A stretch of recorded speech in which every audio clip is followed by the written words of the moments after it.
Very good. Okay, చాలా సంతోషం. పరిశుద్ధాత్మ దేవుని సిద్ధాంతంలో మనం ఉన్నామా లేవా? సో ఇది చాలా ఇంపార్టెంట్ పాయింట్. ఒకటి నేర్చుకున్నారు, కొత్తదే కదా. ఎందుకు తాత్కాలికంగా పాత నిబంధనలో పనిచేస్తాడు, సంపూర్ణంగా కొత్త నిబంధనలో ఉంటున్నాడు? ఎందుకంటే శిలువ క్రయధనం జరిగింది కాబట్టి. శిలువ క్రయధనం జరగక ముందు తాత్కాలికంగా పనిచేశాడు, వచ్చాడు కదా, మారు మనసు ఇచ్చాడు, పని చేశాడు, శక్తిని ఇచ్చాడు, బలపరిచాడు, కానీ పూర్తిగా నివాసం చేయలేదు. కానీ కొత్త నిబంధనలో పూర్తిగా నివాసం చేస్తున్నాడు. ఆత్మ బాప్తిజం అనేది ఉంది, ఆత్మ వరాలు కూడా ఇస్తున్నాడు. ఈవెన్ చూడండి, మీరందరూ కూడా దేవుడు ఏదో ఒక వరాన్ని ఇచ్చాడు. మీరు మారు మనసు పొందినప్పుడు దేవుడు మీ జీవితంలో ఏదో ఒక వరాన్ని ఇచ్చాడు. వరం అనేది మీరు తెలుసుకోవాలి. దేవుడు ఇచ్చిన మీకు వరం ఏంటి? మీరు ఏదన్నా ఒకటి దేవుని సహాయం ద్వారా ఏదన్నా సునాయాసంగా చేయగలుగుతున్నారు, ఆయన మహిమార్థమై, అదే వరం. నేను చాలా మందికి వెళ్ళి సువార్త చెప్తున్నాను, సార్ సువార్త భారం నాకు చాలా ఉంది. అది దేవుడు మీకు ఇచ్చిన వరం. నేను చాలా చక్కగా ఎన్ని పాటలన్నా ఈజీగా నేర్చుకొని పాడగలుగుతాను సార్, అది దేవుడు మీకు ఇచ్చిన వరం. పరిశుద్ధాత్మ దేవుడు అందరికీ ఒకటే సమానమైన వరం ఇవ్వడు. కొంచెమందికి బోధించే వరం ఇస్తాడు, కొంచెమందికి వడ్డించే వరం ఇస్తాడు, కొంచెమందికి బయటికి వెళ్ళి అన్ని తీసుకొని వచ్చే వరం ఇస్తాడు. ఎందుకు ఇవన్నీ వేరే వేరే వరాలు ఎందుకు ఇస్తాడు? సంఘ క్షేమాభివృద్ధి కోసం, అవునా కాదండి?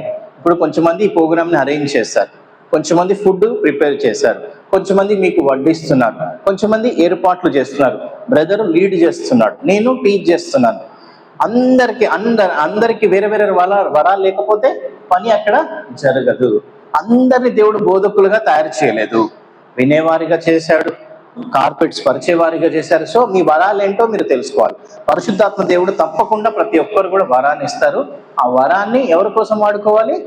సంఘాన్ని కట్టడానికి, దేవుని మహిమపరచడానికి మనము వాడుకోవాలి. ఓకే, సో పరిశుద్ధాత్మ దేవుడు పాత నిబంధనలో తాత్కాలికంగా, కొత్త నిబంధనలో పూర్తిగా మనలో నివాసం చేస్తాడు. అయితే ఇందాక మనం చెప్పుకున్నట్టుగానే పొద్దున సంఘం పైకెత్తబడ్డ తర్వాత ఇప్పుడు మనలో స్థిర నివాసం చేస్తున్నాడు కదా. యాక్చువల్లీ సంఘం ఎట్లా ఆరంభమైంది? సంఘం ఎవరు వస్తే ఆరంభమైంది? కరెక్ట్, వెరీ గుడ్, చెప్పండి. పరిశుద్ధాత్మ దేవుడు పెంతెకోస్తు దినాన వచ్చినప్పుడు సంఘం ఆరంభమైంది. కరెక్టేనా?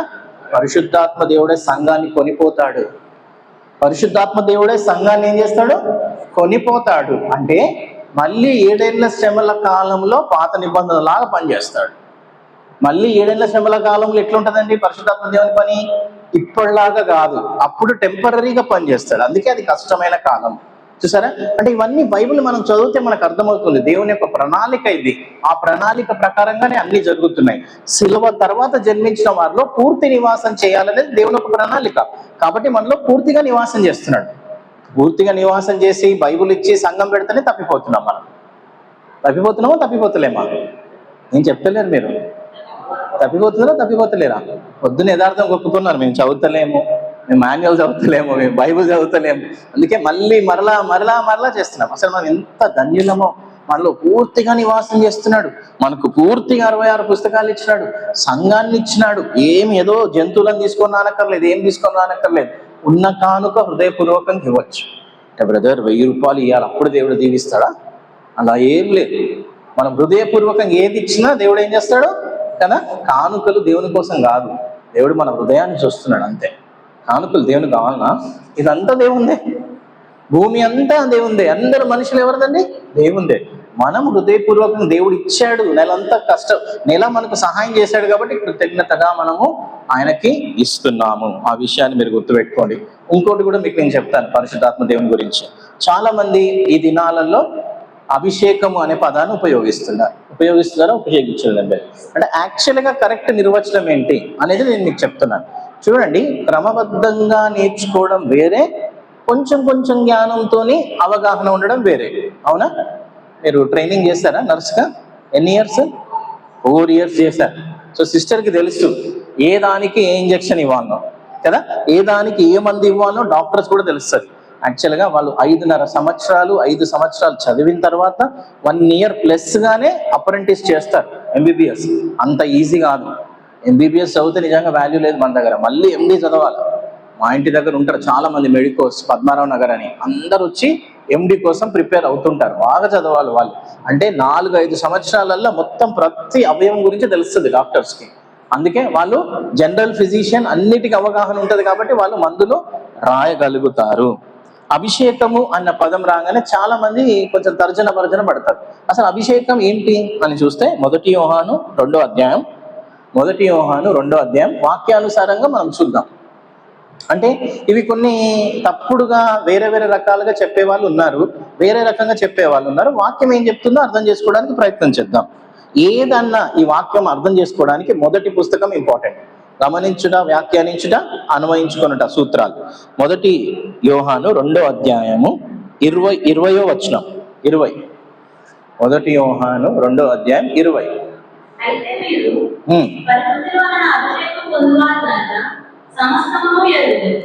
అయితే మీరు పరిశుద్ధుని వలన ఏం పొందుకున్నారు అని అంటున్నాడు?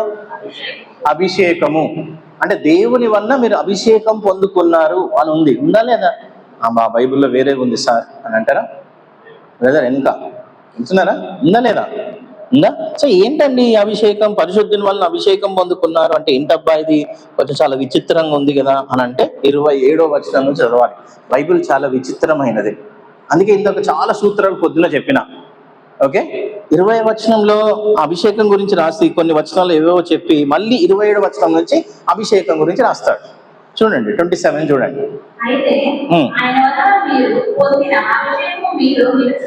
ఆయన వల్ల పొందిన అభిషేకం, కొంచెం మెల్లగా చదవండి సిస్టర్, తొందరపడకండి. టీ తాగినాం కదా, ఫాస్ట్గా వెళ్ళిపోదాం.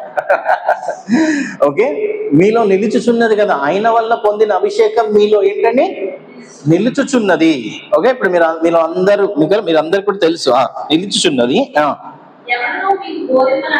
ఎవడునూ మీకు బోధింపనక్కర్లేదు, ఆయన ఇచ్చిన అభిషేకము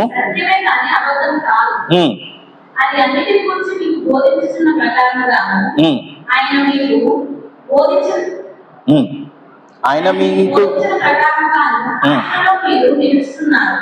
ఆయన వల్ల పొందిన అభిషేకం నిజమే కదా, అభిషేకం మీకు బోధిస్తుంది అని చెప్తూ అయినా ఆయన ద్వారా మీరు నేర్పించబడుతున్నారు, ఆయనలో మీరు ఉన్నారు అని అంటున్నాడు ఇక్కడ. అవునా కదా? అంటే అభిషేకాన్ని ఒక వ్యక్తితోనే పోలుస్తున్నాడు. చివరిగా పోలుస్తలేడా? అభిషేకాన్ని ఈజ్ఈక్వల్ టు ఒక వ్యక్తి లాగా చెప్తున్నాడు. అంటే ఒక వ్యక్తిత్వాన్ని ఇస్తున్నాడు. అభిషేకం అంటే ఏమో కాదండి, సింపుల్. అభిషేకం ఈజ్ఈక్వల్ టు ఏం లేదు, అభిషేకం ఈజ్ఈక్వల్ టు పరిశుద్ధాత్మ దేవుడే. అభిషేకం ఈజ్ఈక్వల్ టు ఏంటి? చెప్పండి గట్టిగా. పరిశుద్ధాత్మ దేవుడు. మీరు పరిశుద్ధాత్మ దేవుని ఎప్పుడు పొందుకున్నారు తెలుసా? మీరు పాపులను ఒప్పుకున్నారా? నేను పాపిని ప్రభా, నేను ఇప్పుడు మరణిస్తే నిత్య నరకానికి నేను వెళ్తాను. అవును దేవా, నేను ఎన్నో పాపాలు చేశాను, నువ్వే నిజమైన రక్షకుడు అని ప్రభు సన్నిధిలో మనము పశ్చాత్తాపడి ప్రభుని అంగీకరించలేదా? మారు మనసు రక్షణ కార్యం చేసింది ఎవరు? మీ పాపాలను ఒప్పింపజేసింది ఎవరు? ఎలాగ చెప్తున్నారు? పరిశుద్ధాత్మ దేవుడే. కాబట్టి ఆయన ఎప్పుడైతే మనం ఒప్పుకున్నామో ఆయన మనలో నివాసం చేస్తున్నాడు. అప్పుడే మనం ఒక రకంగా అభిషేకాన్ని మనము పొందుకున్నాము అని బైబిల్ మనకు తెలియజేస్తుంది. బైబిల్ క్లియర్గా మనం తెలియజేస్తుంది. ఇంకొక విషయాన్ని మీరు అర్థం చేసుకోవాలి. మనము ఉన్న పరిశుద్ధాత్మ దేవుని కంటే ఎక్కువ మనం పొందుకోలేము. కానీ మనం ఎక్కువగా పరిశుద్ధాత్మ దేవుని మీద ఆధారపడడం అనేది నేర్చుకోవాలి. మనం ఎక్కువగా పరిశుద్ధాత్మ దేవుని మీద ఏంటండి? ఆధారపడడం అనేది నేర్చుకోవాలి.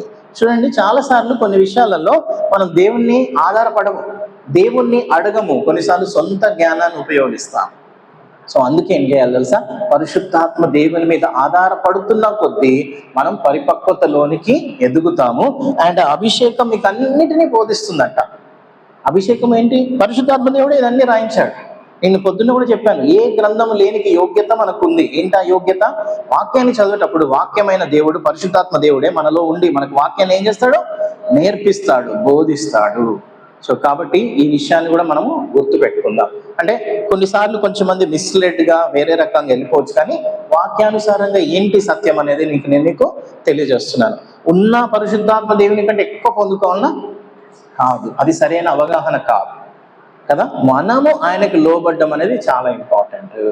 మనం ఆయనకు ఉపయోగకరంగా మార్చబడ్డమే చాలా ఇంపార్టెంట్. ఇప్పుడు మన జీవితంలో చాలా ఇంపార్టెంట్ వ్యక్తి ఒక ఆయన ఉన్నాడండి.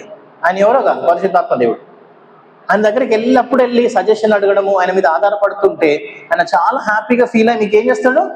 సజెషన్ ఇస్తుంటాడు, నడిపిస్తుంటాడు, సర్వసత్యంలోనికి నడిపిస్తాడు. పరిశుద్ధాత్మ దేవుడు నా విషయాలను తీసుకొని మీకు ఏం చేస్తాడు? బోధిస్తాడు, సర్వసత్యంలోనికి నడిపిస్తాడు అని అన్నాడు. చూసారా? ఆయన అడగకుండా, ఆయన మీద ఆధారపడకుండా ఎవరో నాకు తెలియదండి అని మన ఇష్టానుసారంగా చేస్తే ఆయన దుఃఖపడతాడు, ఆయన బాధపడతాడు. ఆ విషయాన్ని మనం గుర్తుపెట్టుకోవాలి. అందుకే మీరు 5వ పుస్తకంలో ఉంది, చదవండి. పరిశుద్ధాత్మ దేవుని సిద్ధాంతం చాలా చక్కగా రాయబడి ఎక్స్ప్లెయిన్ చేసినట్టుగా మనం చూస్తున్నాం. పరిశుద్ధాత్మ దేవుడు లోన వచ్చి మనలో నివాసించి మనల్ని బలపరుస్తూ, ప్రోత్సహించి, ఎల్లప్పుడూ దేవుల్లో ఎదగడానికి కోసము మనల్ని ప్రోత్సాహపరుస్తూ నడిపిస్తూ ఉంటాడు. చూసారా? అందుకే మనం కృంగుదల లేకుండా వాక్యానికి విధేయత చూపిస్తున్నామంటే ఈవెన్ పరిశుద్ధాత్మ దేవుడే మనలో ఉండి ప్రార్థన చేస్తున్నాడు. రోమా 8వ అధ్యాయంలో ఉంది. అదేంటి మూలుగలతోని, వేదనతోని మన కోసం ఆయన ఏం చేస్తున్నాడంట? విజ్ఞాపన చేస్తున్నాడంట. చూడండి, పరిశుద్ధాత్మ దేవుడు ప్రార్థన చేస్తున్నాడు, వేరే వాళ్ళు ప్రార్థన చేస్తున్నాడు, యేసు ప్రభు కూడా ప్రార్థన చేస్తున్నాడు. మనమే కొన్నిసార్లు ప్రార్థన చేయలేకపోతున్నాము. సో కాబట్టి పరిశుద్ధాత్మ దేవుని సిద్ధాంతము చాలా అద్భుతమైన సిద్ధాంతము. ఆ విషయాన్ని గుర్తుపెట్టుకోండి. పరిశుద్ధాత్మ దేవుడు వరాలను ఇస్తాడు, ఒక్కొక్కరికి ఒక్కొక్క వరం ఇస్తాడు. వరం అనేది మనం షో ఆఫ్ చేయడానికి కాదు, వరం అనేది సంఘ క్షేమాభివృద్ధి కోసము. గుర్తుపెట్టుకోండి, ఏంటండి? సంఘ క్షేమాభివృద్ధి కోసం. వాయిద్యాలు వాయిస్తే సంఘ క్షేమాభివృద్ధి కోసం, వాక్యం చెప్తే సంఘ క్షేమాభివృద్ధి కోసం, ఏదైనా పని చేస్తే సంఘ క్షేమాభివృద్ధి కోసం. నాలాగా ఎవరు ప్లే చేయలేరు బ్రదర్, ఏమనుకుంటున్నారు మీరు? నాలాగా ఎవరు చెప్పలేరు బ్రదర్ వాక్యము అని అంటే అప్పుడు 4-5 కొమ్ములు వచ్చినట్టే మనకి. ఒక్క కొమ్ము కాదు, 2 కొమ్ములు కాదు కదా. అదే చాలా మంది అందుకే ఇప్పుడు ఏం చేస్తారంటే వాళ్ళ వరాలని డబ్బుల కోసం వాడుకుంటున్నారు. అది తప్పు. సంఘ క్షేమాభివృద్ధి కోసం వాడుకోవాలి. దేవుడు ఇస్తే పర్వాలేదు, దేవుడు మన అవసరతల్ని తీరుస్తాడు. కానీ దాన్ని షో ఆఫ్ చేయడం అనేది, ఆ వరాన్ని చూపించడం అనేది, షో ఆఫ్ చేయడం అనేది తప్పు. అది దేవుని అగౌరవపరుస్తున్నట్టు. అది 4వ సిద్ధాంతం ఏంటండి? ఓకే, పరిశుద్ధాత్మ దేవుని సిద్ధాంతం. తర్వాత 5వ సిద్ధాంతం ఉంది, వెరీ మంచి సిద్ధాంతం. అదేంటంటే కాదు, దేవదూతల సిద్ధాంతం. ఏంటండి? దేవదూతల సిద్ధాంతం. చెప్పండి. దేవదూతల సిద్ధాంతం. దేవదూతలు 2 రకాలుగా ఉన్నారు. చెప్తారా? దేవదూతలు 2 రకాలుగా ఉన్నారు. వెరీ గుడ్ బ్రదర్, చెప్పండి గట్టిగా. పడిపోయిన దూతలు. మీరు మెల్లగా చెప్తున్నారు, టీ తాగలేదు మీరు ఇప్పుడు. ఓకే సిస్టర్, మీ టీ పనిచేయలేదు. ఓకే, పడిపోయిన దూతలు చెప్పండి. మిగతా వాళ్ళు ఎవరు? పడిపోని దూతలు. అంటే మంచి దూతలు, చెడ్డ దూతలు. చెడ్డ దూతలు ఎవరు? సాతానుతో పాటు చేయగలిపి పదా దేవుని మీదకి పోదామంటే మంచిగా సాతానుతో చేయగలిపినారు. అసలు దేవదూతలకి రక్షణ లేదు. దేవదూతలకి ఏం లేదండి? రక్షణ లేదు. ఎందుకు సార్ రక్షణ లేదు? వాళ్ళేం పాపం చేసినారు? వాళ్ళకి ఎక్కువ జ్ఞానం ఉన్నది మనకంటే. వాళ్ళు మనకంటే ముందుగా చేయబడ్డారా? చేయబడలేదా? చాలా గొప్ప స్థితిలో చేయబడ్డారు. అసలు దూతలకు ఎంత జ్ఞానం ఉందనుకుంటున్నారు, ఎంత శక్తి ఉందనుకున్నారు? ఒక్క దూత లక్షల మందిని చంపేయగలుగుతారు. చాలా శక్తి, చాలా ప్రివిలేజ్, చాలా జ్ఞానం. మరి అలాంటి దూతలు ఎప్పుడైతే సాతానుడు లూసిఫరు దేవునికి తిరుగుబాటు చేశాడో, ఆయన చెడిపోవడమే కాదు, ఇంకా కొంచెం దూతలకి చెప్పినాడు, పద దేవుని ఓడగొడదాం, దేవుని సింహాసనం మీద కూర్చుందాం అని. అంటే కొంచెం మంది చేయగలిపినారు పాపం. 1/3 వంతు చేయగలిపినారు. ఎవరితోని? వాళ్ళకి చేయలు ఉన్నాయా సార్? చేయగలిపినారా నిజంగా? అంటే మనకు అర్థం కావడానికి చెప్తున్నాను నేను. అట్లా మొత్తం కూడా అందరు ఏం చేసినారు? సిస్టర్ ఉన్నారు ఎక్కడ మీరు? ఓకే వినండి. తిరుగుబాటు చేసినారు. ఎక్కడ? దేవుని దగ్గర. తిరుగుబాటు చేస్తే దేవుడు ఏం చేసిండు? అబ్బా ఎంత మంచిగా తిరుగుబాటు చేసినారు అని వదిలిపెట్టినారా? సిస్టర్ ఐశ్వర్య సిస్టర్, దేవుడు ఒక తన్నుడు తన్నినాడు ఆ దూతలు. అంటే ఆ దూతలు కిందికి వచ్చి భూలోకంలో పడినట్టుగా మనం చూస్తున్నాం. వాళ్ళే పతనమైన దూతలు. ఎప్పుడైతే ఈ దూతలు సాతానుతోని చేయగలిపి మిగతా దూతలు దేవునికి తిరుగుబాటు చేస్తారో అప్పుడే వారి గమ్యం, వారి గురి ఫిక్స్ అయిపోయింది. వారి యొక్క గమ్యం ఫిక్స్ అయిపోయింది. ఏంటి తెలుసా? నిత్య నరకము. చెప్పండి. నిత్య నరకం ఎవరి కోసము? పడిపోయిన దూతల కోసము, లూసిఫర్ కోసము. నిత్య నరకం ఎవరి కోసము? పడిపోయిన దూతలకి. కానీ మనిషి కూడా నాకు సత్యం వద్దు, యేసు ప్రభు వద్దని అదే మార్గంలో వెళ్తే ఆయన ఏదైతే చేస్తున్నాడో అదే ఆయన నిత్య నరకానికి తీసుకెళ్తుంది. దేవుడు నరకానికి పంపించడం లేదు ఎవరిని. కొంచెమంది ఇట్లా చెప్తారు, దేవుడు కొంచెమంది నరకానికి పంపిస్తున్నాడు, కొంచెమంది పరలోకానికి. No, wrong. అది దేవుడు ఎవరు పంపించడం లేదు కదా. దేవుడు అందరిని ప్రేమిస్తున్నాడు. వెలుగు అందరికీ ఉంది, సువార్త అందరికి వినిపిస్తుంది. కానీ కొంచెమంది సువార్తని వినడం లేదు, ఇష్టపడడం లేదు, తృణీకరిస్తున్నారు క్రీస్తుని. సో ఏ దూతలైతే పడిపోయారో వారికి మారు మనసు రక్షణ లేదు. కానీ మనుషులకి చెప్పండి, రక్షణ ఉంది. ఎంత ధన్యులం మనం. ఎవరైతే పడిపోయారో వాళ్ళు చెడ్డ దూతలు అయిపోయినారు. మంచి దూతలు ఎవరైతే దేవునితో ఉన్నారు ఇంకా అంతే, వాళ్ళ డెస్టినీ ఫిక్స్ అయిపోయింది. ఇంకా వాళ్ళు మంచి దూతలు అయిపోయినారు, మంచి దూతలు అయిపోయారు, అంతే. ఇంకా గమ్యం ఫిక్స్ అయిపోయింది. పడిపోయినారు, వీళ్ళ గురి ఫిక్స్ అయిపోయింది. అందుకే కొత్త నిబంధనలో చదివితే అని అంటారు, ఆ దూతల పందుల్లో నుంచి మనిషిలో నుంచి మాట్లాడి, మాకు సమయం రాకముందే నువ్వు శిక్షిస్తావా యేసుప్రభువా అని అంటారు. అన్నారా లేదా? ఆ పడిపోయిన దూతలు ఉన్నారా లేవా? లేఖనాలు ఉన్నాయి, మీరు గమనించినట్లయితే. చూసారా? దేవదూతలు. సో దేవదూతలు ఆత్మజీవులు. దేవదూతలు సంతాన ఉత్పత్తి చెయ్యరు. దేవదూతలు మనకంటే బలము కలిగిన వారు. అండ్ దేవదూతలు వాళ్ళు ఒక్కసారి నిర్ణయం తీసుకున్నారు, దేవుని వ్యతిరేకించిన వారు చెడ్డ దూతలు అయిపోయినారు, దేవుని వ్యతిరేకించని వారు మంచి దూతలుగా అయిపోయినట్టుగా మనము చూస్తున్నాం. సో మొట్టమొదటి పాపం ఎవరిలో వచ్చింది? దేవదూతలో వచ్చింది. ఎవరిలో వచ్చిందని? దేవదూతల్లో. మనుషుల కంటే ముందు దేవదూతల్లో వచ్చింది. సాతాన్ లూసిఫర్లో వచ్చింది. లూసిఫర్ని అన్ని దూతల్ని దేవుడు పరిశుద్ధంగా చేశాడు. కానీ లూసిఫర్ తనకున్న పొజిషన్ని బట్టి గర్వం వచ్చింది. తనకున్న స్థితిని బట్టి, అందాన్ని బట్టి, అన్నిటిని బట్టి ఏమొచ్చింది ఆయనకి? అంటే ఈ గర్వం ఎక్కడి నుంచి వచ్చింది సార్ అని అడగాలి మీరు నన్ను కదా. ఈ గర్వం ఎక్కడి నుంచి వచ్చింది? మరి అప్పుడు ఎవరికి గర్వం లేకుండే కదా, లూసిఫర్కి ఎట్లొచ్చింది? విజయబ్రదర్ చెప్పండి, ఎట్లొచ్చింది? వచ్చిందా రాలేదా? లూసిఫర్కి గర్వం వచ్చింది కదా, ఎట్లొచ్చింది? దానికి ఎవ్వరు చెప్పలేరు, నేను కూడా చెప్పలేను. చాలా మంది బైబిల్ స్కాలర్స్ కూడా అన్నారు మనకు తెలియదు ఎందుకు వచ్చిందో, ఎట్లొచ్చిందో. కానీ మొత్తానికైతే లూసిఫర్లో ఏమొచ్చింది? గర్వం వచ్చింది. అయితే ఇక్కడ ఒక విషయాన్ని మీరు గమనించాలి, బాగా వెరీ ఇంపార్టెంట్ పాయింట్. ఆదామవ్వ పాపం చేసినారు, లూసిఫర్తో పాటు కలిపిన దూతలు కూడా పాపం చేసినారు. చేసినారా చేయలేదా? వినండి, చేసినారా చేయలేదా? మీరు టిఫిన్ షాప్కి వెళ్ళారు. సో ఇడ్లీ ఉంది, వడ ఉంది, దోశ ఉంది, పూరి ఉంది. మీకు చాయిస్ ఉందా? స్వతంత్రం ఉందా? లేకపోతే ఒకటే తీసుకుంటారా? ఎప్పుడు సరే నిన్న వడ తిన్నా, ఈరోజు ఇడ్లీ తిన్నా, రేపు పూరి తింటా అని అనుకుంటారు మీరు, మీకు నచ్చింది అయితే. అవునా కదా? మనకు చాయిస్ ఉందా? చెప్పండి అందరూ. మనకు స్వేచ్ఛ ఉందా లేదా? లేకపోతే మిమ్మల్ని కట్టేసి పెట్టినారా ఎవరన్నా? అంటే స్వేచ్ఛ ఉన్నప్పుడు, స్వతంత్రం ఉన్నప్పుడు పాపం చేసేది కూడా అవ్వచ్చు, పాపం కూడా చేయడానికి ఆస్కారం ఉంటుంది. దాన్నే స్వతంత్రం అంటారు. దేవదూతలకి స్వేచ్ఛ ఉంది కాబట్టి లూసిఫర్ దేవునికి వ్యతిరేకంగా వెళ్ళాడు. స్వేచ్ఛ లేకపోతే రోబోట్స్ లాగా తయారు చేస్తే వారు పాపమే చేయరు. ఆదామవ్వ కూడా దేవుడు స్వేచ్ఛని ఇచ్చినాడు కాబట్టి తినద్దన్న పనే వాళ్ళు చేశారు. స్వేచ్ఛ అంటే తెలుసు కదా, రైట్ చేయొచ్చు, రాంగ్ చేయొచ్చు. కరెక్టే కదా బ్రదర్? మీ పిల్లల్ని మీరు టెస్ట్ చేయండి, అరే తినద్దురా అని అంటే అదే పోయి చేస్తారు వాళ్ళు. అరే ఇది ముట్టుకోద్దురా, ఇది చాలా ఇంపార్టెంట్ కదా, మా ఫ్రెండ్ ఇచ్చాడు అని అంటే అదే పోయి ముట్టుకొని దాని కింద పడేస్తారు. నేను ఏదైతే వద్దన్నానో అదే చేసినారు వీళ్ళు అని అంటారు కదా. అంటే స్వతంత్రం ఉన్నది కాబట్టి పాపం అనేది వచ్చింది. స్వతంత్రం లేకపోతే పాపం అనేది వస్తుందా? రోబోట్స్ని తయారు చేస్తారు కదా, అంటే చిన్న చిన్న బొమ్మలు ఇట్లా అన్ని తిప్పగానే ఇట్లా గిడిగిడి ఇట్లా కొట్టుకుంటాయి కదా, అవి బొమ్మలు ఎంతసేపు ఇస్తే అంతసేపు కొట్టుకుంటాయి, కొన్ని రోజుల తర్వాత పాడైపోతాయి, అవి అట్లనే ఉంటాయి. రోబోట్స్ లాగా తయారు చేస్తాడా దేవుడు మనల్ని?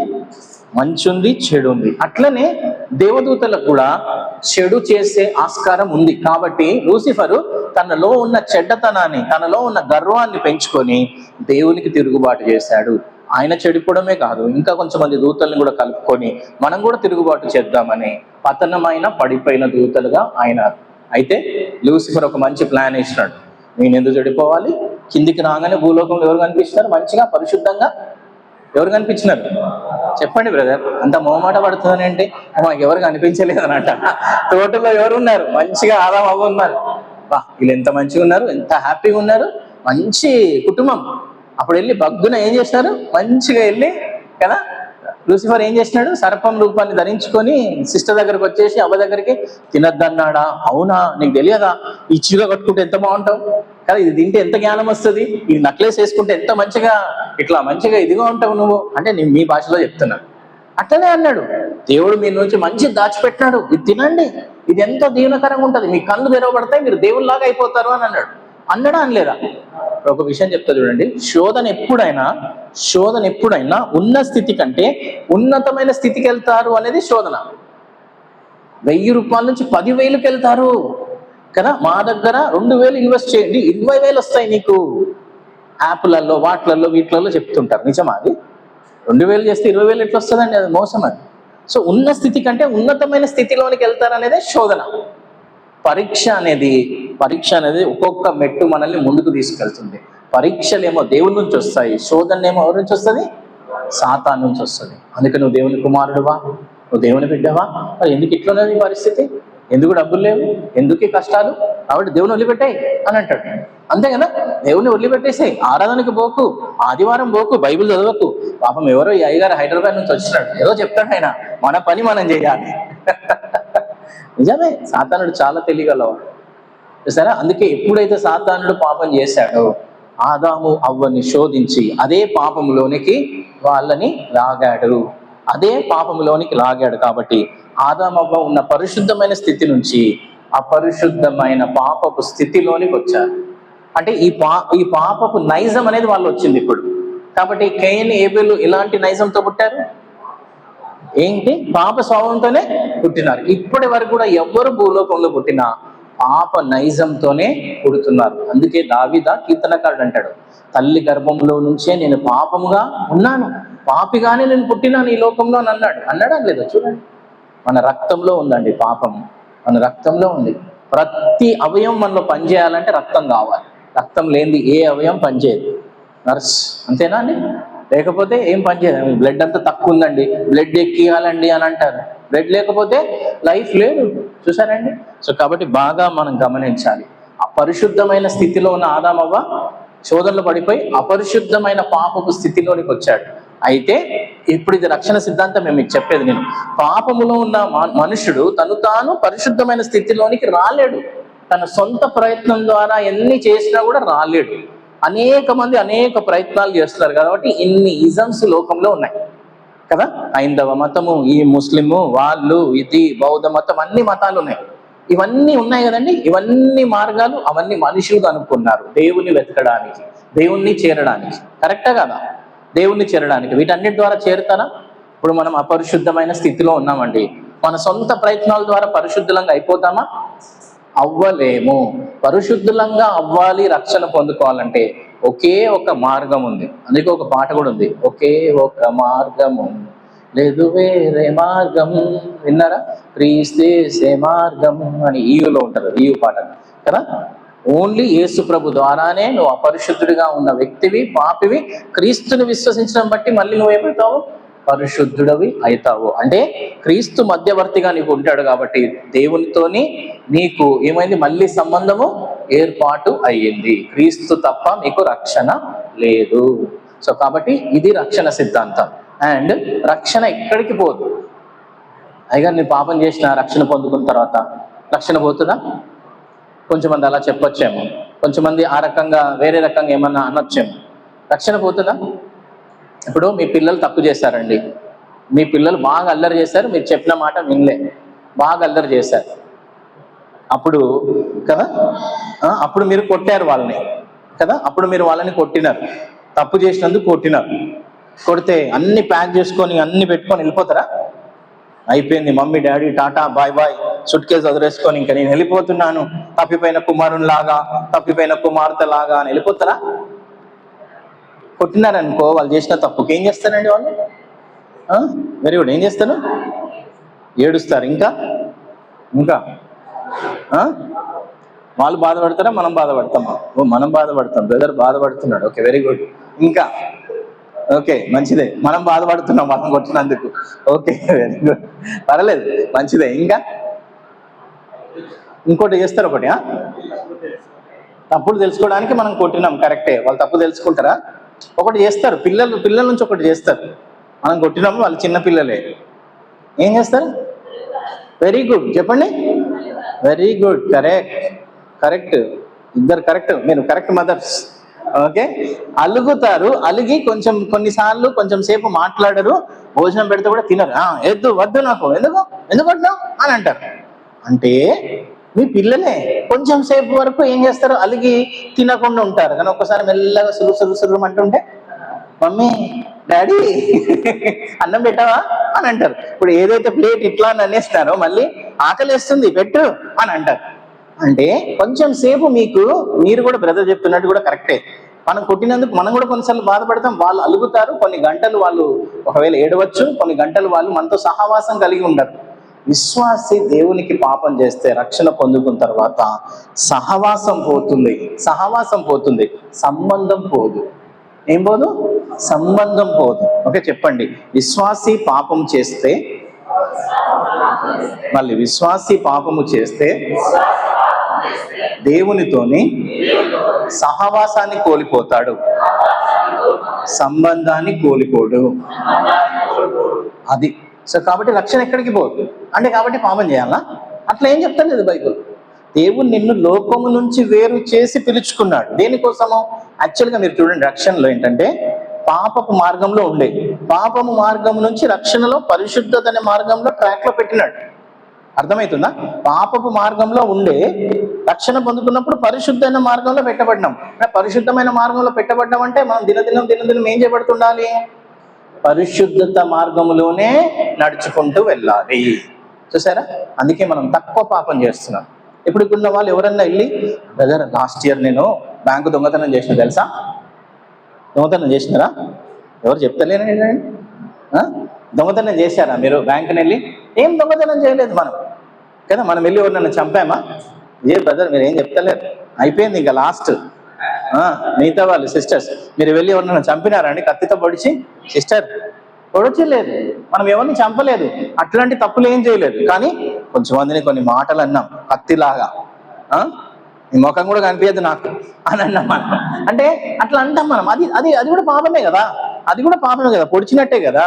యేసుప్రభువు అన్నాడు కొత్త నిబంధనలో కదా, ఒకరిని చంపనక్కర్లేదు, ఒకరిని ఒక మాట అనేస్తే చాలు, అది మరణముతోని సమానము అని అన్నాడు కదా. మనము నిజంగానే ఏ పెద్ద ఘోరమైన పాపం చేయలేదు, కానీ ఒకరిని క్షమించలేకపోతున్నాం.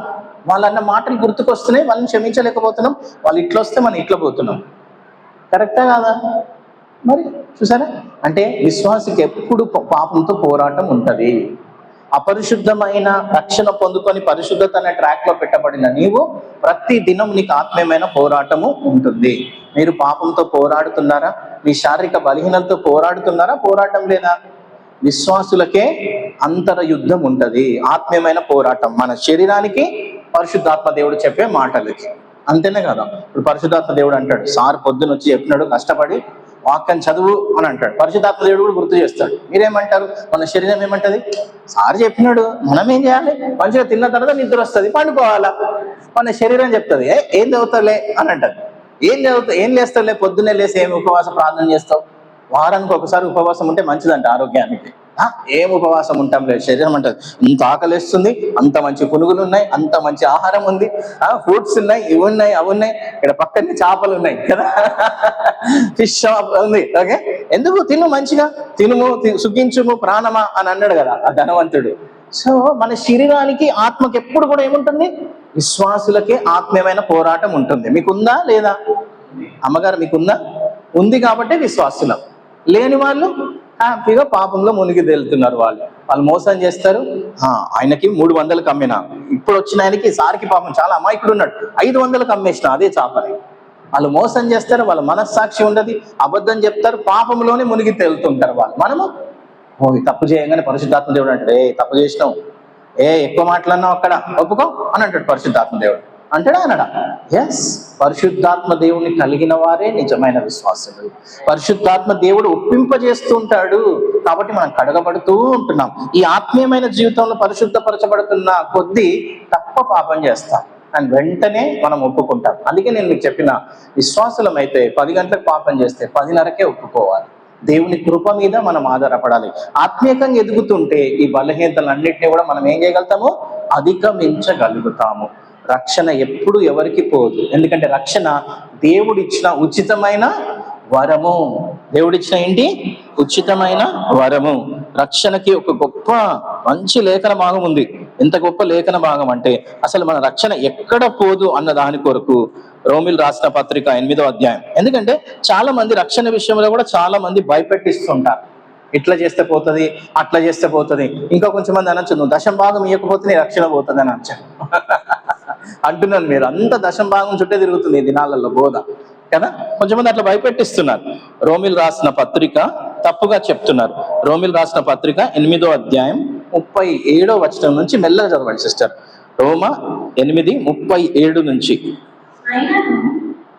మనలను ప్రేమించిన వారి ద్వారా మనం వీటన్నిటిలో అత్యధిక విజయం పొందుతున్నాము. మరణమైనను జీవమైనను దేవదూతలైనను ప్రధానులైనను ఉన్నవైనను రాబోతులైనను అధికారులైనను ఎత్తైనను లోతైనను సృష్టింపబడి మరి ఏదైనాను మన ప్రభువైన క్రీస్తు యేసునందరి దేవుని ప్రేమ నుండి మనలను ఎడబాపలేరని రూఢిగా నమ్ముతున్నాం. తెలుగులో చాలా బాగుంది. ఇవన్నీ కూడా మనల్ని ఎడబాపలేవని రూఢిగా. ఆ రూఢి అనే మాట తీసేస్తే ఎట్లుంటుందని, అంటే రూఢి అంటే ఖచ్చితంగా నేను నమ్ముతున్నాను, ఏవి కూడా మనల్ని దేవుని నుంచి వేరు చేయలేవు. మీకు కష్టాలు రాని, ఇరుకులు రాని, మరణం రాని, మీ రక్షణ ఎక్కడికి పోదు. యోబుకి ఎన్ని శ్రమలు రాలేదు, యోబుకి ఒక్క బైబిల్ పేజ్ లేదండి. మరి ఆయన ఏమన్నాడు, దేవుని నుంచి మేలే ఆశిస్తామా, కీడును ఆశించలేమా? బుద్ధిహీనరాల వారు ఎందుకు మాట్లాడుతున్నామమ్మా అని నోటితోని ఏ విషయంలో కూడా పాపం చేయలేదు. మనకి ఇంత ప్రత్యక్షత ఉండి, ఇన్ని లేఖన భాగాలు ఉండి, చూడండి, ఎత్తైన లోతైన దూతలైన ఎవ్వరు కూడా క్రీస్తు ప్రేమ నుంచి, క్రీస్తు రక్షణ నుంచి మనల్ని ఎడపాపలేరు. మన రక్షణ పోవాలంటే, అందరూ వినండి, మన రక్షణ పోవాలంటే మనకు దేవునికి మధ్యవర్తి ఎవరు? ఐశ్వర్య సిస్టర్, మనకు దేవునికి మధ్యవర్తి ఎవరు? మనకు దేవునికి మధ్యవర్తి ఎవరు? యేసు ప్రభు. చెప్పండి అందరూ, యేసు ప్రభు. అంటే యేసు ప్రభుని తీసేయాల, యేసు ప్రభుని చంపేయాల. యేసు ప్రభు ఎక్కడున్నాడు? యేసు ప్రభు ఇప్పుడు ఎక్కడున్నాడు? తండ్రి దగ్గర పరలోకంలో ఉన్నాడు. యేసు ప్రభు చనిపోతాడా? యేసు ప్రభు చనిపోతాడా? కరెక్టా? ఖచ్చితమా? మనం చనిపోతాం, శరీరం. యేసు ప్రభు చనిపోతాడా? మరి యేసు ప్రభుని మనం తొలగించలేం కాబట్టి మధ్యవర్తి ఎప్పటి వరకు ఉంటాడో అప్పటి వరకు మన రక్షణ ఖచ్చితమే. కాబట్టి రక్షణ ఎక్కడికి పోదు, అంతే. దట్స్ ఆల్ కదా. కాబట్టి మనం బలహీనులం, కొన్నిసార్లు పాపం చేస్తే ఒప్పుకోవాలి. అయితే విశ్వాసి కొన్ని బుద్ధిపూర్వకంగా చేస్తూ, కొన్ని ఇష్టపూర్వకంగా చేస్తూ, విశ్వాసి కొన్ని దేవుని ఆయాసపరిచే చేస్తే పాపాలకి ఇక్కడనే దాని ప్రతిఫలాన్ని అనుభవిస్తాడు. దాని యొక్క ప్రతిఫలాన్ని ఇక్కడనే ఏం చేస్తాడు? పొందుకుంటాడు. బెస్ట్ ఎగ్జాంపుల్ చెప్పాలా, సంసోను నాజీరు చేయబడ్డాడు. ప్రత్యేకమైన వ్యక్తిగా దేవుడు ఆయనను తయారు చేసుకున్నాడు. కొన్ని చెప్పాడు, నాజీరులో కొన్ని ఉన్నాయి, నువ్వు ఇది చేయొద్దు, ఇది చేయొద్దు, తాగద్దు, అన్యులని పెళ్లి చేసుకోవద్దు. కానీ సంసోను ఏం చేసినాడు? ఫిలిస్తీన్లు చూడంగానే, అబ్బా అమ్మాయి ఎంత మంచిగా ఉంది సార్, తీసుకొని రావా అని అన్నాడు. ఎవరు? సంసోను. అన్నాడా రాలేదా? అట్లా ఒక్కసారి కాదు, 2-3 సార్లు అన్నాడు. అవును కదా. మరి నాజీరు చేయబడ్డాడు, ఆయన సొంత వారిని పెళ్లి చేసుకోవాలి. ఆయన కదా నాజీరు చేయబడిన ఆ యూదుల్లో నుంచి, యూదా గోత్రస్తుల నుంచి చేసుకోవాలి. కానీ అన్యులైన ఫిలిస్తీన్ల అమ్మాయిల్ని ఇష్టపడ్డాడు. ఏ కళ్ళతోనైతే చూశాడో అట్లా 2-3 సార్లు జరిగింది. ఒక దగ్గరికి వెళ్తుంటే, ఈ అమ్మాయి బాగుంది, ఈ అమ్మాయి ఇచ్చి పెళ్లి చేయవా నాన్న నాకు అని అన్నాడు. యవనస్తులకు చెప్పాలి మనం, కనిపించిందల్లా బంగారం కాదని, కనిపించిందల్లా మంచిగా అని అనుకుంటే ఇంక అంతే. కరెక్టే కదా. We should be very careful. పెళ్లి కాని వాళ్ళు ఎవరున్నారు? పెళ్లి కాని వాళ్ళు ఎవరు లేరా? లేపండి. మరి సిగ్గుపడుతున్నారు ఎందుకు? ఇంకా బ్రదర్ కూడా అయ్యారు. Very good. జాగ్రత్తగా ఉండాలి మనం, చాలా ఇంపార్టెంట్. అంటే నేను చూడండి, సంసోను నిజంగానే నాజీరు చేయబడ్డాడు, దేవుని యొక్క కృప ఉంది, అన్నీ ఉన్నాయి. కానీ అన్యులని పెళ్లి చేసుకున్నాడు. అన్యుల పట్ల ఆ మోహం అనేది ఉంది. అదే ఫిలిస్తీన్లు తీసుకుపోయి అదే 2 కళ్ళు తీసేసినాడు. ఏదైతే కళ్ళతో ఆశించినారో అదే కళ్ళు తీసేసినారు. తీసినారా? తీసేశారు. 2 మధ్యలో పెట్టేసి మంచిగా ఆడుకుంటున్నారు, ఆయనతోని అవహేళన చేస్తున్నారు. అదిగో సంసోను అంట ఎంత బలాఢ్యుడు, మొత్తం వెంట్రుకలు కట్ చేయగానే ఏమైపోయింది? శక్తి అంతా పోయింది, మొత్తం ఇదైపోయింది, అవహేళనగా అయిపోయినాడు. ఒక్కసారి పశ్చాత్తాపడ్డాడు. కానీ ఇదంతా జరగడానికి కారణం ఏంటి? ఆయన బుద్ధిపూర్వకంగా ఆ తప్పులు చేయడం బట్టే. ఆయన ఏదైతే విత్తాడో బుద్ధిపూర్వకంగా అదే పంట కోసాడు. మనం కూడా విశ్వాసంగా పాపం చేస్తే దేవుడు క్షమిస్తాడు సుమా, కానీ పరిణామాలని మార్చడు. పరిణామాలని ఏంటి? విజయ్ బ్రదర్ అర్థమవుతుంది కదా. ఓకే, సిస్టర్స్ ఎగ్జాంపుల్ ఒకటి తీసుకుందాం, ఏమనుకోవద్దు సిస్టర్, ఇది లాస్ట్ ఎగ్జాంపుల్. ఓకే, అంటే చెప్తున్నా ప్రాక్టికల్ అన్నమాట. ఓకే, భోజనం పెట్టారు, రైస్ పెట్టారు. పాపం ఇంకో సిస్టర్ ఫోన్ చేశారు, గ్రేస్ సిస్టర్ రైస్ పెట్టారు. మన సిస్టర్, మీ పేరేంటి? జోష్నా సిస్టర్ ఫోన్ చేశారు. చేయగానే సిస్టర్ ఇంకా మంచిగా మాట్లాడుతుంది, పాపం రైస్ అనే సంగతి మర్చిపోతే ఏమవుతుంది? అప్పుడు ఏమైపోతుంది? మాడిపోతుంది. అర్రే మాడిపోయింది, అయ్యో కొంచెము కిందంతా మాడిపోయింది కానీ మీద కొంచెం బాగానే ఉంది. మాడిపోయిందా? మాడిపోలేదా? మాడిపోయింది కదా, కొంచెము వేస్ట్ అయింది. సేమ్ థింగ్ విశ్వాసి బుద్ధిపూర్వకంగా దేవునికి అయిష్టమైన పాపపు క్రియలు చేస్తే ఇక్కడ ఆ చేసిన ప్రతిఫలాన్ని ఇక్కడ అనుభవిస్తాడు, కానీ రక్షణ పోదు. రక్షణ పోదు. ఆ విషయాన్ని మనము గుర్తుపెట్టుకోవాలి. అర్థమవుతుందండి? ఆ ప్రతిఫలాన్ని ఇక్కడనే మనం అనుభవిస్తాం. దావీదు పాపం చేస్తాడు బెత్షెబాతో పుట్టిన కుమారుడు బ్రతికాడా, చనిపోయాడా? చనిపోయాడు. అండ్ దేవుడు, మీరు గమనిస్తే బెత్షెబాతో పాపం చేసినందుకు దేవుని కుటుంబం అంతా, దావీదు కుటుంబం అంతా కూడా మొత్తబడ్డది. దావీదు కుటుంబం అంతా కూడా అల్లకొల్లోలమైంది. అంటే దేవుడు అందరినీ శిక్షిస్తాడు. దేవుడు ప్రేమిస్తాడు కాబట్టి శిక్షిస్తాడు. నువ్వు పాపం చేస్తే విశ్వాసులని దేవుడు బుద్ధి నేర్పిస్తాడు, కానీ దేవుడు కృపని కూడా చూపిస్తాడు. రక్షణని తీసేయడు. రక్షణని ఏంటండి? తీసేయడు. ఎందుకంటే మనం ఏం చేసి రక్షణ పొందుకున్నాం? 10,000 ఇచ్చానండి రక్షణ పొందుకోవడానికి. గుణదల ఉంది కదా ఇక్కడ విజయవాడలో, మోకాళ్ళ మీద నడుస్తుంది ఒక ఆమె ఇసుకలో. ఎందుకు?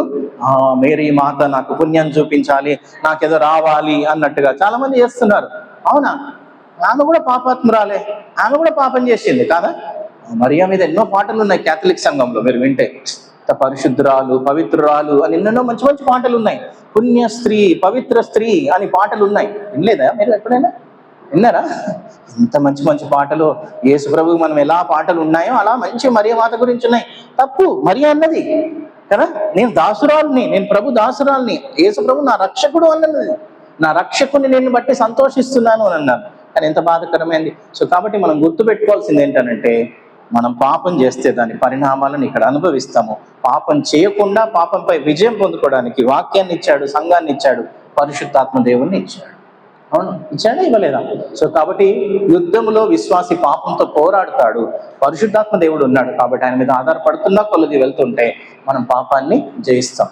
ఇప్పుడు మీరందరూ మారు మనసు పొందినారు, కావలసుకొని పోయి మన సినిమా థియేటర్లో సినిమా చూడం. మనం శోధన ఉంటుంది, పోరాటం ఉంటుంది, కానీ కావలసుకొని పోయి బ్రదర్ అక్కడ మంచి ఇట్లా బార్ ఉంది, బార్ కనిపించగానే పోయి కొనుక్కొని తాగిన. నో, మనం అట్లాంటి పనులు చేయడం లేదు. చేస్తున్నామా? నేను చెప్పాను పొద్దున, ఒకప్పుడు సినిమా థియేటర్ దగ్గర నిలబడ్డాను నేను, ఓకే. కానీ ఎప్పుడైతే మారు మనసు పొందినాను, ఏంది వీళ్ళంతా పిచ్చోలా, నాకు తెలిసింది నేను ఎంత పిచ్చోన్లాగా నిలబడ్డా. అప్పుడు కర్రలు తీసుకొని కొట్టేది అక్కడ కదా, మా దగ్గర హైదరాబాద్లో కూడా బాగా పెద్ద పెద్ద మూవీస్ వస్తే లైన్ ఒక్కరి మీద ఒకరు పడేది, కర్ర తీసుకొని కొట్టేది కదా, లైన్లు ఉండండి అని అంటారు కదా. ఇప్పుడు కూడా అంటున్నాను కదా, ఇప్పుడు కొంచెం తగ్గింది ఓటీటీ అవన్నీ ప్లాట్ఫామ్స్ వచ్చినాక. చూడండి, ఎప్పుడైతే మనం మారు మనసు పొందినామో ఆటోమేటిక్గా కొన్ని పాపాలు మనం మానేసాం. కానీ ఇంకా పోరాటం ఉంది, క్షమించలేకపోతున్నాం, దయ చూపించలేకపోతున్నాం, ప్రార్థన చేయలేకపోతున్నాం. కొన్నిసార్లు కొన్ని ఆత్మీయమైన పోరాటాలు మనకున్నాయి, అవి చనిపోయేంత వరకు ఈ శరీరంలో ఉంటాయి. పాపంతో మనం పోరాడుతూనే ఉంటాం, విశ్వాసులే పోరాడుతున్నారు. ఒక దినం వస్తుంది ఈ శరీరాన్ని విడిచిపెట్టిన తర్వాత ఇంకా పాపంతో మనకి ఏ పని ఉండదు, ఎందుకంటే మనం పాపమే చెయ్యం. సిస్టర్ అన్నట్టుగా అప్పుడు మనం ఏం పొందుకుంటాము? మహిమ శరీరాన్ని పొందుకుంటాం. చెప్పండి, మహిమ శరీరంలో పాపమే చేయం. మహిమా శరీరంలో టీ అవసరం లేదు. మహిమా శరీరంలో ఇట్లా ఇప్పుడు బాగా వేడిగా ఉంది బ్రదర్, ఇంటికి వెళ్ళాలి, స్నానం చేసుకొని కొంచెం రెస్ట్ తీసుకోవాలి. మహిమా శరీరంలో స్నానం అవసరం లేదు, రెస్ట్ అవసరం లేదు, గొప్ప స్థితిలో ఉంటాము.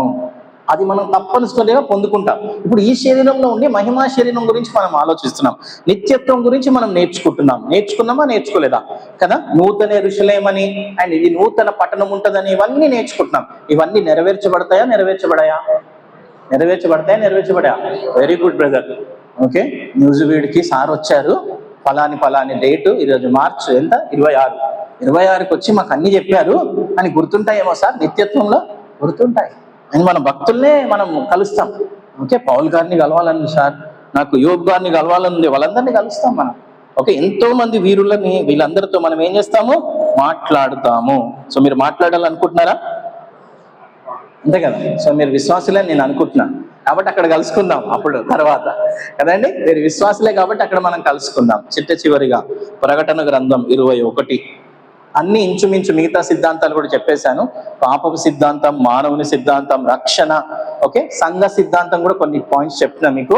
సంఘ సిద్ధాంతం ఉంది, తర్వాత చివరి దినాల సిద్ధాంతం అంటేనే ఇదే, నిత్యత్వం, పరలోక రాజ్యము, ఇవన్నీ. ప్రకటన 21కి వెళ్ళండి, మొదటి 3 వచనాలు సిస్టర్ చదువుతారు. ప్రకటన 21 మొదటి నుంచి 3 వచనాలు. చూసారా, కొత్త ఆకాశాన్ని కొత్త భూమిని చూసి, దానికంటే మీద ఏంటంటే ఒక తీర్పు ఉన్నది, ధవలవన్న సింహాసనమైన తీర్పు అని. 20వ అధ్యాయంలో అక్కడ ఏంటంటే అందరు అవిశ్వాసులు వచ్చి నిలబడతారు దాని మీద. ఓకే, ఇక్కడ మీరు చదవండి ఎక్కడంటే, ఓకే, 20వ అధ్యాయం 11వ వచనం, 20:11 చదవండి సిస్టర్. దాని అందరి వెలుగు దగరగా మెరిగే సూర్యకాంతి వంటి అమూల్య రత్నములను పోలి ఉన్నది. 11, 20:11. మరియు దృఢమైన మహాసింహాసనము దాని యందు ఆసీనుడై ఉన్న ఎదురిని చూచితిని. భూమి ఆకాశములు ఆయన సమూహం నుండి పారిపోయేది, వాటికి నిలువు చోటు కనబడలేకపోయేది. మరియు గొప్పవారేమి కొద్దివారేమి మృదులైన వారందరూ ఆ సింహాసనం ఎదుట నిలబడి ఉండటం చూచితిని.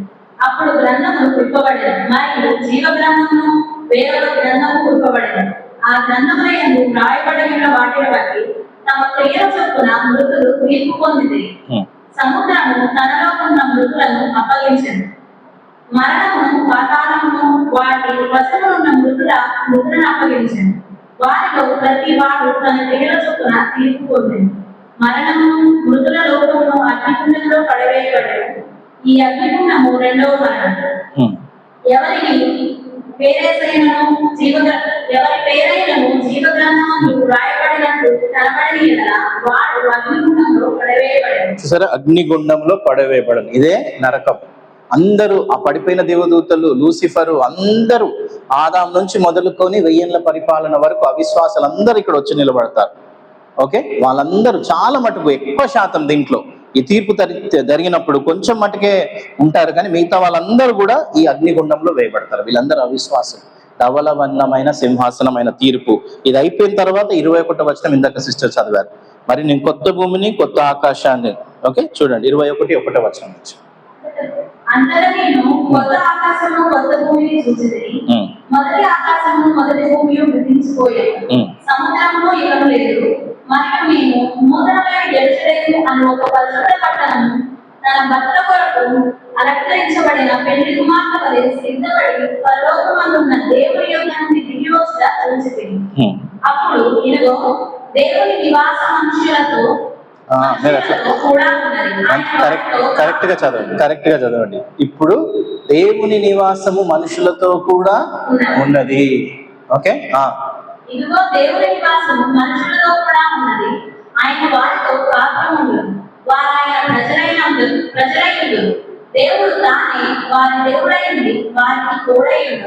కాపురం ఉండేను అని అంటే ఏంటంటే ఈ పదాన్ని వాడాడు, ఫ్యామిలీ లాగా. అంటే ఎప్పుడూ నివసిస్తాడు దేవునితో, ఎప్పుడు సహవాసం చేస్తాం. ఇదిగో ఇప్పుడు అదేమన్నాడు ఇందాక నేను చెప్పినట్టుగా, దేవుని నివాసం మనుషులతో కూడా ఉంది. అంతేనండి, చూసారా? అంటే అందరూ ఒక్కసారి గమనించండి. అయిపోయింది బ్రదర్స్. వెనుక ఆదామవ్వతోని దేవుడు సహవాసం చేశాడా ఏదైనా వనంలో? అమ్మగారు చేశాడా చేయలేదా? వారు మనుషులు కాబట్టి యేసుప్రభు కూడా మనిషిగా వచ్చి సహవాసం చేశాడు. ఇప్పుడు మీరు ఫ్రెండ్స్ అనుకోండి, ఇప్పుడు మీరు ఇక్కడ అయిపోయిన తర్వాత కూడా నేను మళ్ళీ వెళ్ళేటప్పుడు దారిలో ఏమైనా తిని ఏమన్నా టీ తాగాలని అనుకుంటే 2-3 కలిసి వెళ్ళి మీరు కదా చేస్తారు. ఓకే, అది సహవాసం కదా, అది ఫ్రెండ్స్ అంటారు. సో అలానే దేవుడు కదా ఆదామవ్వతోని యేసుప్రభు వచ్చి మనిషిగా వాళ్ళతో సహవాసం చేశాడు, మాట్లాడాడు. ప్రభా బాగుంది, ఏదైనా మనం బాగుంది అని అన్నాడు ఆదాం. ఇదంతా బాగుంది ప్రభా అని ఎంతో మంచి గొప్పగా సహవాసం చేసినాడు. దేవుడు మనిషిని తనతో సహవాసం కోసం చేసుకున్నాడు. కరెక్టా కాదా? తనతో ఉండడానికి, తనతో సహవాసం చేయడానికి చేసుకున్నాడు. కాబట్టి ఇదంతా పాపాన్ని బట్టి ఇదంతా స్టోరీ ఎండ్ అయిపోయిన తర్వాత ఇదిగో ఇప్పుడు దేవుని నివాసం మనుషులతో కూడా ఉండబోతుంది. ఆయన వారికి దేవుడుగా ఉంటాడు, వారితో ఆయన కాపురము చేస్తాడు అని అంటున్నాడు. అంటే ఈ కొత్త భూమి మీద నూతన యెరూషలేము వచ్చినప్పుడు, నూతన యెరూషలేములో మహిమా పుత్రుడైన యేసు ప్రభు మహిమా శరీరంలో నిత్యము ఏలుతూ ఉంటాడు. ఆయనతో పాటు మనం సహవాసము చేస్తాము. ఆయన గొప్ప మహిమా శరీరంలో నూతన యెరూషలేములో ఉంటాడు.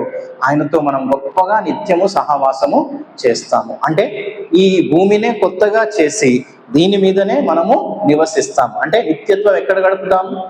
మనం ఎక్కడనో వెళ్ళడం కాదు, ఇక్కడనే నిత్యత్వము ఈ కొత్త భూమి మీద మనం గడుపుతాము. అదే నిత్య పరలోక రాజ్యము. ఉందా లేదా అక్కడ కదా? ఎప్పుడు ఆయన మీకు దేవుడుగానే ఉంటాడు.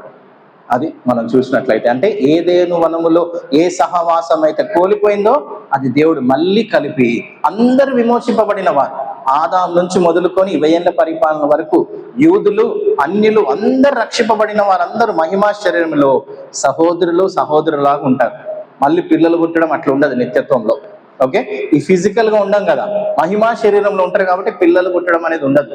అండ్ నిత్యత్వంలో ఎవరు కూడా ఒకవేళ కళ్ళు సరిగ్గా లేవు, కాళ్ళు సరిగ్గా లేకపోతే ఇట్లా ఉంటారు కదా, అట్లాంటివి ఉండవు. నిత్యత్వంలో అందరు సరిగ్గా ఉంటారు, దేవునితోని సహవాసం చేస్తాము, ఒకరితో ఒకరు సహవాసం చేస్తాము, పాపమే చెయ్యం. ఈ కొత్త భూమి మీద నూతన యెరూషలేములో వెళ్ళొచ్చు, కొత్త భూమిలో ఉండొచ్చు, ఇంకా చాలా చేస్తాం. అవన్నీ ఏం చేస్తామో అక్కడికి వెళ్ళిన తర్వాత తెలుస్తుంది. ఓకే, సో కాబట్టి అయిపోయింది. ఇది చివరి దినాల సిద్ధాంతము. ఈ 10 సిద్ధాంతాలు మీకు పుస్తకం వచ్చిన తర్వాత మీరు గోత్రు చేయండి. చాలా ఉన్నాయి, కాకపోతే నేను మీకు క్లుప్తంగా మీకు చెప్పినాను. 4 పుస్తకాలు ఇంపార్టెంట్ అని చెప్పినాను. Book number 1, book number 2, book number 3, book number 5. ఇవన్నీ ఎవరు చదువుతారు? ఎవరు? దేవదూతలా? ఎవరు? మీరే చదవాలి, మీరే ప్రయాసపడాలి. అండ్ బైబుల్ నిత్యము చదవాలి. సో కాబట్టి మీరందరూ మంచిగా దేవుని వాక్యాన్ని నేర్చుకున్నారు. మీ అందరు కూడా హృదయపూర్వకంగా వందనాలు. CCA పరిచర్య గురించి, మా గురించి, కుటుంబం గురించి, అందరూ టీచర్స్ గురించి, ఇంకా మిగతా ఎక్కడెక్కడ పరిచర్య జరుగుతుందో ప్రతిరోజు కొద్ది నిమిషాలు మీరు ప్రార్థన చేయండి. ప్రార్థన చేస్తారా? ఓకే, మీరందరూ వ్యక్తిగతంగా జ్ఞాపకం ఉంచుకోండి. మళ్ళీ దేవుడు కృప చూపిస్తే మళ్ళీ ఎప్పుడైనా నేను ప్రయాణం చేయడానికి రావడానికి నేను చూస్తాను. మనం ఆన్లైన్ లో కూడా మీకు కొన్ని క్లాసెస్ ప్లాన్ చేస్తున్నాము మీకు తీసుకోవడానికి, సాయంకాలం Zoom లో. అవి కూడా పాస్టర్ గారితో ప్లాన్ చేసి మీకు తీసుకుంటాను. అందరికీ praise the lord. Thank you.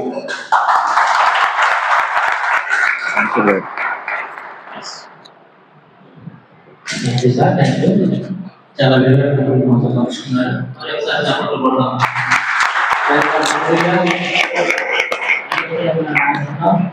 చెప్పబడిన మనం ఏది కూడా మన మధ్యలో నుంచి ఆలోచించుకోకుండా మనం ఈ శరీరాన్ని ఇచ్చినప్పుడు మహిమ శరీరంతోనే మనం అలా కలుసుకోవాలని ఆశిద్దాం.